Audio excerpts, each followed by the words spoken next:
When most people picture the Caribbean, they imagine postcard beaches, bright steel, drums, and the taste of mango in the sun. But scroll through a few headlines, and you might see a different picture, one painted with warnings about crime. So what's the truth? And why, despite those headlines, do millions continue to journey here every year and return transformed? The Caribbean isn't one place. It's a region of more than 7,000 islands, 13 independent countries, and 17 territories, each with its own government, culture, and safety record. To compare all of them under a single crime rate is like judging all of Europe by one city's statistics. Yes, some Caribbean nations face challenges, especially in urban centers where poverty and inequality persists. But the majority of incidents occur far from the areas most travelers visit. Tourism is the Caribbean's lifeline, accounting for over 30% of its GDP and supporting millions of local jobs. Because of this, most islands maintain dedicated tourism police,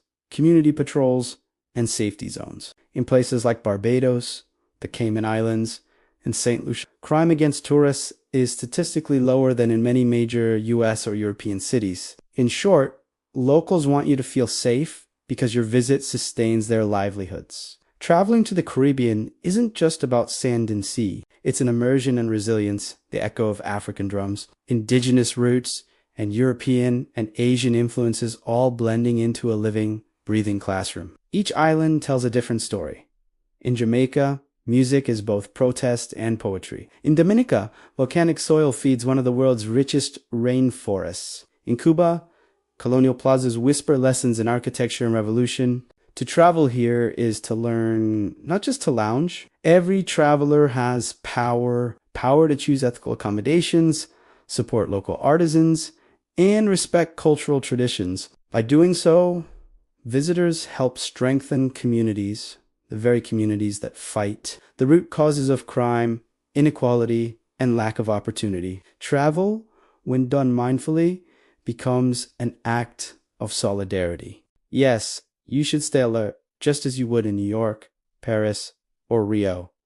But don't let fear steal the experience. The greatest danger in avoiding the Caribbean isn't crime, it is missing the chance to see one of Earth's most diverse, beautiful, and culturally rich regions. So come not just for the beaches, but for the stories, the lessons, and the people who make the Caribbean pulse with life. Because when you travel informed, you don't just see the world, you help shape it